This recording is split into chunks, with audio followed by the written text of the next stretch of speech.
नमस्कार मित्रांनो. अर्थशास्त्र, इकॉनॉमिक्स मधला छोटासा अपडेट आपल्या समोर आणलाय. तुम्ही कुठल्याही डेव्हलप्ड कंट्रीकडे बघा. ज्या कंट्रीज डेव्हलप झालेल्या आहेत. USA बघा, UK बघा, ऑस्ट्रेलिया बघा किंवा कुठलीही कंट्री बघा. त्यांच्या देशांमध्ये इनोव्हेशनचा कल्चर खूप मोठ्या प्रमाणावर आहे. बरं इनोव्हेशन केलं, आपण लॅबमध्ये काहीतरी नवीन वस्तू डेव्हलप केली, ही गोष्ट तिथं थांबत नाही. ही गोष्ट पुढे जाते IPRsकडे. IPRs म्हणजे काय? IPRs म्हणजे इंटेलेक्चुअल प्रॉपर्टी राइट्स. हे एका प्रकारचं बौद्धिक संपदा, त्याला मराठीत बौद्धिक संपदा असं म्हणतात. होतं काय? पेटंट्स जगात लोकांना किंवा कंट्रीजला म्हणजे आपल्या देशांना खूप मोठ्या प्रमाणावर श्रीमंत करतात. आणि आपण खूप वेळा ऐकून आलोय किंवा आपण खूप वेळा वाचनातही येतं, की ज्या कंट्रीजकडं पेटंट असतात, ते कुठेतरी खूप मोठ्या प्रमाणावर त्याला मॅनिप्युलेट करून प्रॉफिट कमवायचा प्रयत्न केला जातो. पेटंट्सचा ट्रेंड नॉर्मली असं बघण्यात आलेला आहे. हिस्ट्रीमध्ये असं सांगतं, हिस्ट्री अशी सांगते, की फार्मास्युटिकल म्हणजे औषधांच्या कंपन्यांमध्ये पेटंट फायलिंग हे खूप मोठ्या प्रमाणावर दिसून येतं. नॅस्कॉम ही जी आय-टी कंपनीजची एक संस्था आहे, शिखर संस्था आहे. त्यांनी एक रिपोर्ट पब्लिश केलाय. त्या रिपोर्टमध्ये असं म्हटलंय, की 2023-24 मध्ये भारताला 1,00,000 पेटंट ग्रँट झालेत. हो, 1,00,000 आणि ह्याच वर्षात म्हणजे पेटंटची प्रोसिजर मोठी आहे. ते काय एका वर्षात ग्रँट होत नाही. त्याची सायकल खूप मोठी असते. कदाचित 2 वर्ष लागतात. काही केसेसमध्ये तर हे 10-10 वर्ष सुद्धा लागू शकतात. 2023-24 मध्ये एकट्या भारताच्या पेटंट ऑफिसेसमधनं भारताच्या वेगळ्या-वेगळ्या इन्स्टिट्यूशन्सनी किंवा लोकांनी 83,000 पेटंट्स फाईल केले. आता हे प्रोसेसमध्ये जातील. ते अवॉर्ड कधी होतात ते प्रोसिजर आहे. पण हे आपल्याला एक गोष्ट सांगून जातं, की इनोव्हेशनचं कल्चर हे खूप मोठ्या प्रमाणावर आपल्या देशामध्ये स्टार्ट झालेलं आहे. पण गोष्ट इथं संपत नाही. जर स्टॅटिस्टिक्स तुम्हाला सांगितलं, तर थोडंसं शॉक तुम्हाला लागेल.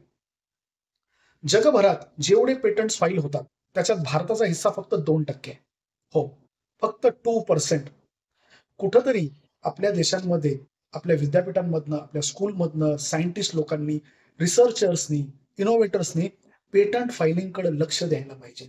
पेटंट फाईल करायला पाहिजे. एखादी नवीन आयडिया आली, एखादं नवीन तुम्ही इनोव्हेशन केलं, तर हे तुम्ही फाईल करायला पाहिजे.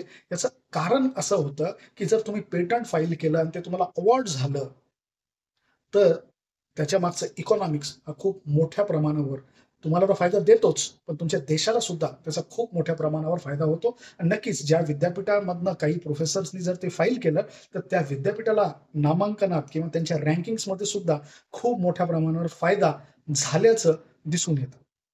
आता पेटंट ऑफिसेसनी भारताच्या ज्या पेटंट ऑफिसेस आहेत, वेगळ्या-वेगळ्या लोकेशनला पेटंट ऑफिसेस आहेत, हे एका मिनिस्ट्रीच्या अंडर येतात. तिथं सुद्धा खूप मोठ्या प्रमाणावर सुधारण्याची गरज आहे. ते सुधारणा करतायत. नॅस्कॉम रिपोर्ट असं सांगते, की त्यांनी खूप स्पेशलाइज्ड लोकं त्याच्यात घ्यायला पाहिजे. त्यांची रिक्रुटमेंट करायला पाहिजे. प्रोसेस अजून सिम्प्लिफाय करायला पाहिजे. अकॅडमिक इन्स्टिट्यूशन्सला अजून इन्व्हाईट करून पेटंटची प्रोसिजर अजून सोयीस्कर करायला पाहिजे. असे खूप सारे सजेशन्स त्यांनी दिलेले आहेत. पण हे पेटंटचा फ्लो आपल्या भारतात का वाढलाय? कारण आता IPR अवेअरनेस म्हणजे बौद्धिक संपदाबद्दल मार्गदर्शन खूप ठिकाणी अवेलेबल आहे. खूप संस्था त्याच्याबद्दल ग्रामीण लोकांपर्यंत, एंड युजरपर्यंत ही माहिती पोहोचवत आहेत. तुमच्या विद्यापीठात किंवा तुमच्या स्कूलमध्ये किंवा तुम्ही एखादं इनोव्हेशन केलंय का? जर केलं असेल तर निश्चितच पेटंटबद्दल विचार करा मित्रांनो. पेटंट जर ग्रँट झाला, तो कमर्शियलाइज होऊ नये हा नंतरचा प्रश्न येतो. आपल्या देशाकडे किती पेटंट्स आहेत, त्याच्यावर भविष्याची पॉवर आपल्याला समजून येणार आहे. 2018 ते 2024 मध्ये म्हणजे 2018 ते 24 साधारणतः या 6 वर्षात टेक्नॉलॉजी या सेक्टरमध्ये म्हणजे टेक्नॉलॉजीमध्ये स्पेसिफिकली सांगतो, artificial intelligence, blockchain, internet of things and या सब रिलेटेड अलाइड ॲक्टिव्हिटीजमध्ये भारताकडून 800 पेटंट्स फाईल झालेले आहेत. म्हणजे अर्ज दाखल झालेले आहेत. त्याच्यापैकी किती अवॉर्ड झालेत याचा जर स्टडी आपल्याकडे सध्या जरी नसला, पण हे एक सांगू शकतं, की हे अपकमिंग फील्ड आहे. खूप साऱ्या मोबाईल फोन कंपन्या Samsung असो, Nokia असो, BlackBerry असो, BlackBerry तर खैर बंद झाली. हे छोटं जरी इनोव्हेशन केलं त्याच्यासाठी पेटंट घेऊ शकतात. आय-टी कंपन्याज मोठ्या Microsoft, Google यांच्याकडे हजारोनी ढिगाणी पेटंट्स आहेत. आपण काय करतो? रिसर्च करताय, रिसर्च पेपर लिहिताय, चांगली गोष्ट आहे. पण पेटंट पण विचार करा. त्याचा खूप मोठा फायदा आपल्याला होणार आहे. आणि गव्हर्नमेंटच्या स्कीम्स पण आहेत हो. पेटंट जर तुम्हाला करायचं असेल आणि तुम्ही एखाद्या अकॅडमिक इन्स्टिट्यूशनमध्ये असाल, तर मला वाटतं त्याच्यात खूप मोठ्या प्रमाणावर डिस्काउंट आहे. गव्हर्नमेंट फी कमी रेटमध्ये तुमच्याकडनं घेते आणि तुम्ही त्याला एक्सपेडाइट पण करू शकता. म्हणजे तुम्ही सांगू शकता, की माझ्या पेटंटचा जो अर्ज केलाय, त्याचा निकाल पटकन लावा. काही विद्यापीठं त्याला ग्रँट सुद्धा देतात. विचार करा.